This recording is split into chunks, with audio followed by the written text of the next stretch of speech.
जरूरी सूचना है आप सभी स्टूडेंट्स के लिए।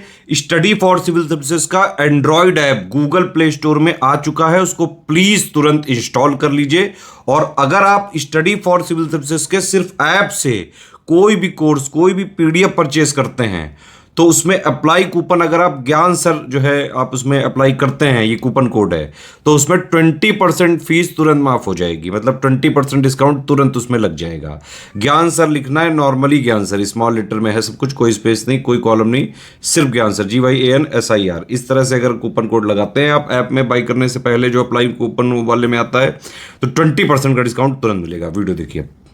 दोस्तों एक बार फिर से आपका स्वागत है यूपीपीएससी बेस्ट ऑनलाइन कोचिंग के इस यूट्यूब चैनल पर। फ्रेंड्स, आज की इस वीडियो में हम लोग मृदा अपरदन अर्थात सॉइल कोरोजन की चर्चा करेंगे और इसका कंजर्वेशन कैसे किया जाता है या फिर इसे संरक्षित किस प्रकार किया जाता है, इसके बारे में भी विस्तार से चर्चा करेंगे। यह क्लास अत्यंत इंपॉर्टेंट होने वाला है सभी प्रकार के स्टेट पीसीएस एग्जाम और वनडे एग्जाम के लिए। तो चलिए दोस्तों, बढ़ते हैं आगे अपने क्लास की ओर। इससे पहले आप वीडियो को लाइक ज़रूर कर दीजिएगा और चैनल पर अगर पहली बार विजिट किया तो सब्सक्राइब करना ना भूलेगा। यहाँ पर मृदा अपरदन के बारे में दिया है। देखिए, मृदा के आवरण, आवरण का मतलब है जो ऊपरी परत होता है, का विनाश मृदा अपरदन कहलाता है। मतलब मृदा का परत जो नष्ट होता है इसी को मृदा अपरदन कहते हैं। बहते हुए जल और पवनों की अपरदनात्मक प्रक्रियाएं और मृदा निर्माणकारी प्रक्रियाएं साथ साथ घटित हो रही होती हैं। देखिए, जो मृदा अपरदन है और साथ ही साथ जो मृदा का निर्माण है, ये साथ साथ होता है। लेकिन कब? जो बहता हुआ जल होता है और साथ ही साथ हवा। देखिए, यहाँ पे पानी का जो झोंका आएगा वो एक साथ मिट्टी मतलब लेकर आएगा और वो मिट्टी नीचे पड़ जाएगी और जो पहले से जमी हुई मिट्टी है उसे काट कर लेकर चला जाता है। सामान्यतः इन दोनों प्रक्रियाओं में एक संतुलन बना रहता है। धरातल से सूक्ष्म कण के हटने की दर वही होती है जो मिट्टी की परत में कण के जुड़ने की दर होती है। देखिए, पवन और जल, इसके द्वारा जो अपरदन होता है, इसमें निर्माण और अपरदन दोनों का दर समान रूप से बना होता है। आगे यहाँ पर दिया, मृदा अपरदन के कई कारक होते हैं। मतलब ऐसे कौन से कारक है जिससे मृदा अपरदन होता है? जिसमें निर्वनीकरण, निर्वनीकरण का मतलब है जंगल को काट दिया जाता है। अत्यधिक पशुचारण है। झूम कृषि, झूम कृषि एक विशेष प्रकार की कृषि होती है जिसमें जंगलों को काटकर खेती की जाती है और जब मृदा की उर्वरता खत्म हो जाती है तो फिर उस क्षेत्र को छोड़कर दूसरे जंगल की तलाश की जाती है। अवैज्ञानिक कृषि पद्धति, परिवहन एवं संचार साधनों द्वारा प्राकृतिक अपवाह का अपवर्तन तत्व एवं अवरोध तथा अंधाधुंध खनन आदि मुख्य है। तो देखिए, जो मृदा अपरदन, इसके कई कारण है। जैसे निर्वनीकरण हो गया, अत्यधिक पशुचारण है, मतलब पशुओं को अत्यधिक चराया जाता है। झूम खेती हो गया, अवैज्ञानिक कृषि पद्धति, मतलब कोई वैज्ञानिक तरीका नहीं है तो मृदा अपरदन की संभावना बढ़ जाती है। परिवहन और संचार साधनों द्वारा, है ना। इसके बाद यहाँ पे अंधाधुंध खनन, ये सब मृदा अपरदन के प्रमुख कारण हैं।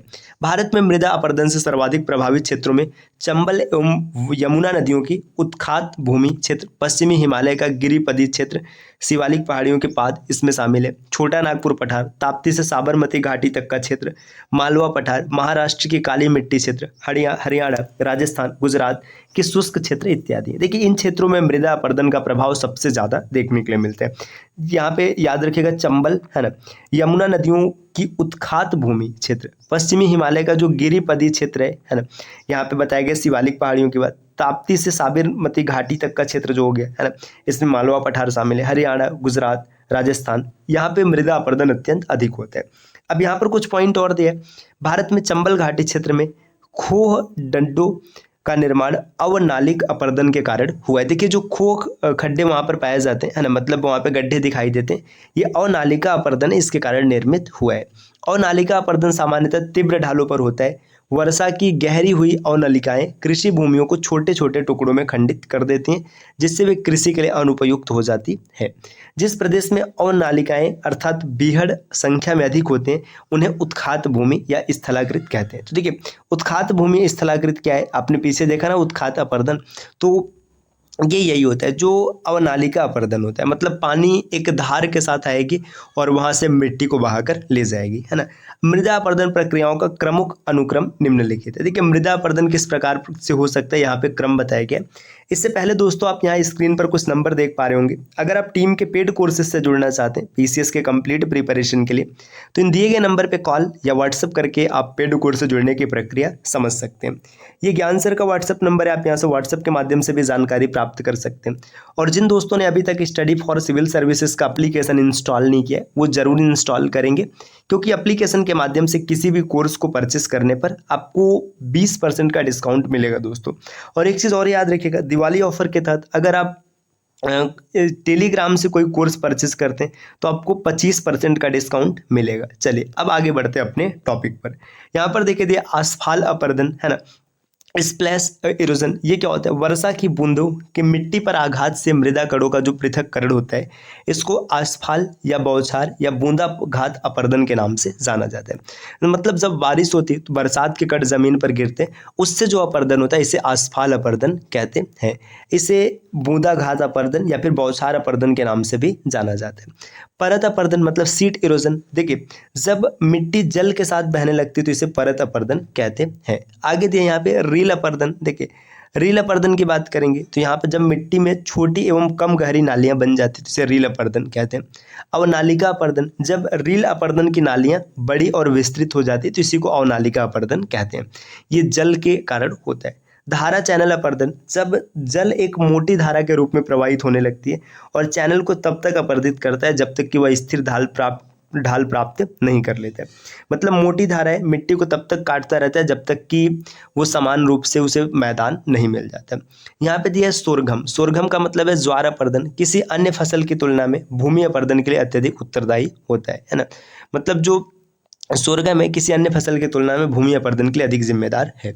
मृदा संरक्षण के संबंध में प्रचलित पद्धतियों में सस्यावर्तन है ना, वेदिका निर्माण और वायुरोध को भारत में उपयुक्त माना जाता है।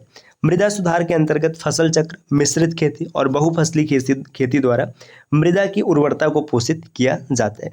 अब यहाँ पर कुछ पॉइंट दिया। मध्य प्रदेश में चंबल और अन्य नदियों द्वारा अवनालिका अपर्दन के कारण मुरैना, देखिए यहाँ पे मुरैना की बात करेंगे 1,92,000 हेक्टेयर और भिंड 1,19,000 हेक्टेयर तथा ग्वालियर 1,08,000 हेक्टेयर जिलों की भूमि बीहड़ एवं बंजर हो गई है।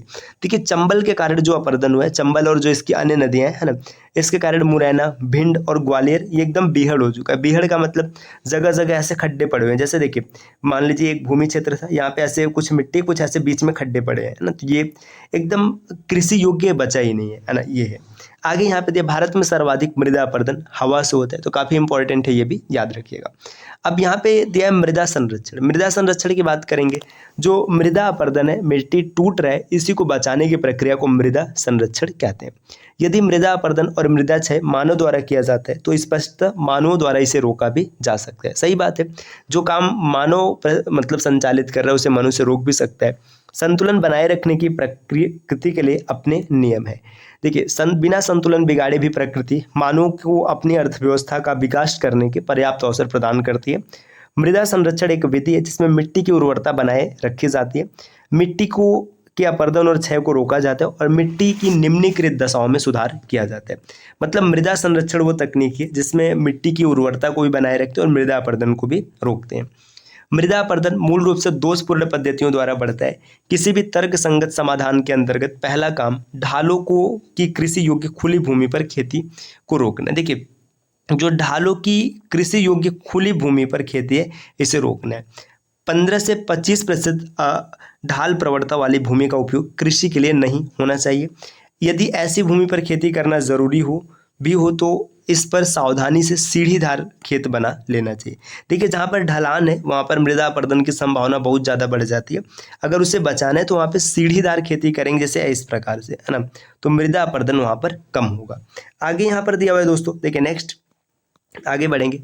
भारत के विभिन्न भागों में अति चराई और स्थानांतरी कृषि के भूमि के अप्राकृतिक आवरण को दुष्प्रभावित किया है। इससे विस्तृत क्षेत्र अपर्दन की चपेट में आ गए। मतलब जो यहाँ पे झूम खेती है और अतिचारण है, इससे भी क्या होता है, मृदा अपर्दन बढ़ रहा है। तो इसमें क्या दिया कि ग्रामवासियों को इनके दुष्परिणामों से अवगत करवाकर इन्हें अतिचराई और स्थानांतरी कृषि नियमित और नियंत्रित करने के लिए कहना चाहिए। मतलब जो झूम खेती है इसको नियंत्रित किया जाना चाहिए और जो अतिचारण है इसे भी नियंत्रित किया जाना चाहिए। समोच्च रेखा के अनुसार मेड़बंदी, समोच्च रेखी सीढ़ीदार खेत बनाना, नियमित वानिकी, नियंत्रित चराई, आवरण फसलें उगाना, मिश्रित खेती और सस्यावर्तन आदि उपचार के कुछ ऐसे तरीके जिनका उपयोग मृदा अपर्दन को कम करने के लिए किया जा सकता है। तो दोस्तों यहाँ पर हम लोगों ने मृदा अपर्दन और उसके रोकने के लिए कौन सी विधि उपयुक्त है इसके बारे में चर्चा की है। देखिए, अगर इन बिंदुओं को आप विस्तार से पढ़ेंगे तो काफ़ी विस्तृत हो जाएगा, लेकिन आपको उन्हीं टॉपिक को कवर करना है जहाँ से पेपर में प्रश्न बनते हैं। तो इसलिए यहाँ पे इन बिंदुओं को बहुत ही नियंत्रित करके रखा गया ताकि बहुत विस्तार से भी ना हो और आपको चीज़ें समझ में भी आ जाएं। तो जितनी चीज़ें यहाँ पर बताई गई आप इसे बार बार पढ़िएगा, रिवाइज कीजिएगा, चीज़ें आपको आसानी से याद हो जाएगी। अब अगली क्लास में हम लोग प्राकृतिक वनस्पति की चर्चा करेंगे। तो मिलते हैं आपसे अगले वीडियो में कुछ नए इन्फॉर्मेशन के साथ।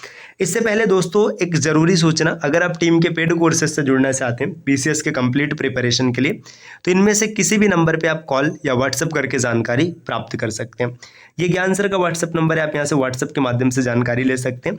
मिलते हैं दोस्तों आपसे नेक्स्ट वीडियो में, तब तक के लिए नमस्कार।